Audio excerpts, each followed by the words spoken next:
دوه بیخي ښه خبرونه. اروپایي ټولنه او امریکا له طالبانو سره څنګه مرسته کوي؟ ویډیو تر اخره وګورئ او سوله افغان یوټیوب چینل هم در سره همدا اوس سبسکرایب کړئ.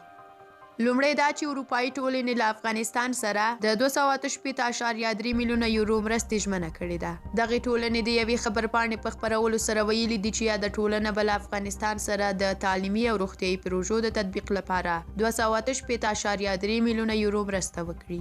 د دغه سازمان په وینا دا مرستې به د ملګرو ملتونو سازمان له لوري په یادو شویو برخو کې ولګول شي. اروپایي ټولنه دا مرسته وروسته تر هغه اعلانوي چې ملګرو ملتونو په خپل وروستي راپور کې په افغانستان کې اقتصادي وضعیت ترینګلی ښودلی او د مرستو د نه ترسره کېدو په صورت کې یې د یو بېساري بحران خبرداری ورکړی دی.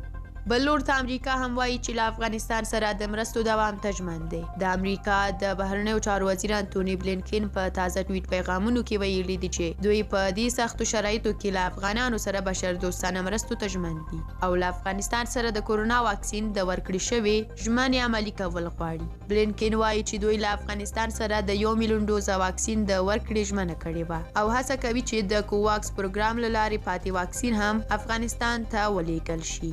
امریکا داسې مهال دغه څرګندونې کوي چې په وروستیو کې د افغان شتمنیو د کنګل کولو له امله د نړیوالو له سخت فشار سره مخ دی. خو امریکا وایي چې د دوی بندیزونو بشردوستانه خدماتو او مرستو ته هیڅ راز خنډ نه دی جوړ کړی او کوم بنسټونه چې په دې برخه کې ستونزه لري دوی یې د ستونزو حل کولو ته ژمن دي.